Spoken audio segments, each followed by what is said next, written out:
नमस्कार साथियों, एक बार फिर मैं दीपंकर समझदार, चार्टर्ड अकाउंटेंट, आपका दोस्त और बिजनेस ग्रोथ एसोसिएट। आप सबको भी ऐसे स्मॉल फाइनेंस बैंक बनाने हैं क्या? यस और नो? जैसे उज्जीवन दिख रहा है, जनलक्ष्मी दिख रहा है और आरजीवीएन दिख रहा है, इक्विटास दिख रहा है। ऐसे बहुत सारे स्मॉल फाइनेंस बैंक बने हैं जो कि पहले कुछ दूसरा फाइनेंस का काम करते थे, माइक्रो फाइनेंस करते थे, कोई एनबीएफसी चलाता था, और ये सारी कंपनीज बाद में क्या बन गए? स्मॉल फाइनेंस बैंक बन गए। तो ये एक तरीके से इंस्पिरेशन है। तो आज इंस्पिरेशन लेने के लिए हम लोगों को एक क्राइटेरिया सेट करना पड़ेगा कि वो क्राइटेरिया क्या है, ब्रॉड क्राइटेरिया आरबीआई के, जिसके कारण हम लोग फ्यूचर में स्मॉल फाइनेंस बैंक बन सकते हैं। तो उसकी तैयारी हम लोग आज से कर सकते हैं। आज से 5-6 साल का ट्रैक अगर हम बनाएंगे तब जाकर स्मॉल फाइनेंस बैंक हम बन पाएंगे, राइट? तो दोस्तों, सबसे पहले देखिए, आरबीआई का ड्राफ्ट गाइडलाइन है जो कि licensing of small finance bank of private sector, इसके बारे में है। तो यहाँ पर हम लोग सबसे पहले देखते हैं कि इसका ऑब्जेक्टिव क्या है, ये लाइसेंस क्यों देती है। ऑब्जेक्टिव क्या है? फर्दरिंग फाइनेंशियल इंक्लूजन का मतलब ये बैंक के फाइनेंस करने के बाद भी बहुत सारे ग्रे एरिया रह जा रहे हैं जहां पर फाइनेंस नहीं हो पा रहा है। तो वो चाहती है आरबीआई की ये स्मॉल फाइनेंस बैंक इसको करे। तो ये किस तरीके से होगा? सबसे पहला है प्रोविजन ऑफ सेविंग व्हीकल्स। इसका मतलब है सेविंग अकाउंट खोलना है अनसर्व्ड लोगों का और अंडर सर्व्ड, जिसको पूरा सेवा नहीं मिल पाया, उनके लिए। दूसरा, supply of credit to small business unit, छोटे छोटे बिजनेस यूनिट को फाइनेंस करना है, उनको फाइनेंशियल सपोर्ट देना है। स्मॉल एंड मार्जिनल फार्मर्स को भी पैसे देने हैं। माइक्रो एंड स्मॉल इंडस्ट्रीज को भी ध्यान देना है। इसका मतलब माइक्रो फाइनेंस के जैसा भी पूरा काम कर सकते हो।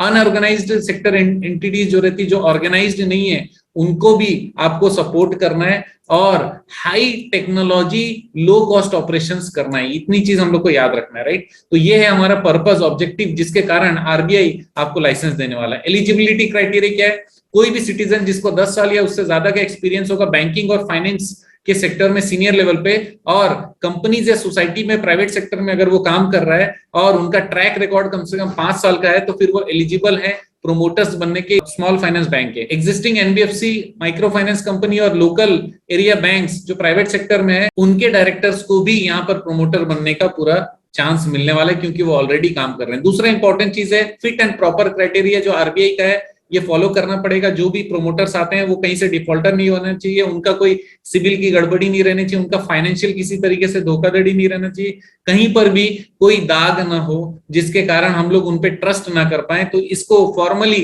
फिट एंड प्रॉपर क्राइटेरिया कहा जाता है आरबीआई का। इसका अलग से कंप्लीट प्रोसेस और डॉक्यूमेंटेशन है, उसको हम लोग देखेंगे इसमें। लेकिन स्पेशली बताता है स्टेटमेंट्स हैं और फाइनेंशियल जो डॉक्यूमेंट्स है वो बहुत साउंड रहने चाहिए। फाइनेंशियल साउंडनेस मतलब वो पैसे की उनको प्रॉब्लम नहीं रहना चाहिए। प्रोफेशनल एक्सपीरियंस बहुत अच्छा रहना चाहिए बिजनेस चलाने का, और कम से कम 5 साल का एक्सपीरियंस उनको होना ही चाहिए, क्योंकि 5 साल से कम के एक्सपीरियंस वाले को हम लोग प्रोमोटर नहीं ले सकते। कॉर्पोरेट स्ट्रक्चर होना जरूरी है। तो स्कोप ऑफ एक्टिविटीज में क्या क्या रहेगा? जैसे हमने बताया कि सेविंग का आदत बढ़ाना है, फाइनेंस ज्यादा से ज्यादा करना है, डिपॉजिट्स लेना है, फार्मर्स लोगों को हेल्प करना है, और स्मॉल इंडस्ट्रीज को और अनऑर्गेनाइज सेक्टर को मदद करना है, राइट? कैपिटल रिक्वायरमेंट कितना बहुत इंपॉर्टेंट है। 200 करोड़ की जरूरत रहेगी minimum paid up voting equity capital. इसका मतलब है मिनिमम पेड अप कैपिटल है, ये ऑथोराइज कैपिटल की बात नहीं हो रही है। पेड अप कैपिटल जो है कम से कम 200 करोड़ होना चाहिए।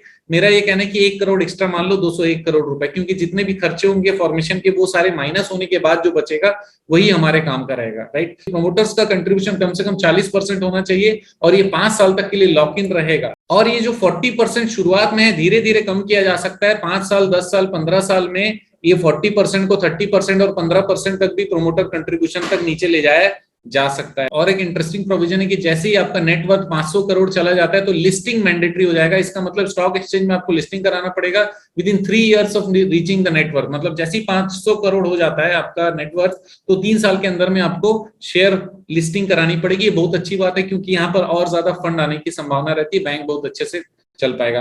फॉरेन शेयर होल्डिंग भी पॉइंट नंबर 6 के अनुसार चलेगा। इसके अलावा वोटिंग राइट्स की बात करें तो कोई भी एक शेयर होल्डर का वोटिंग राइट 26% से ज्यादा नहीं हो सकता। उससे ज्यादा अगर है तो फिर आरबीआई से परमिशन लेने की जरूरत पड़ेगी। और कभी भी कोई शेयर खरीद रहा है या बेच रहा है एक बार में, तो फिर 5% से ज्यादा अगर हुआ तो आरबीआई के परमिशन की जरूरत पड़ेगी। प्रूडेंशियल नॉर्म्स हमेशा सारे बैंक्स और एनबीएफसी को फॉलो करना पड़ता है। एडिशनल कंडीशंस लागू होते हैं जब एनबीएफसी, एमएफआई या एलएबी जो कि कन्वर्ट होते हैं बैंक में, तो उनके लिए कुछ एडिशनल कंडीशन रहती है, वो मानना पड़ेगा।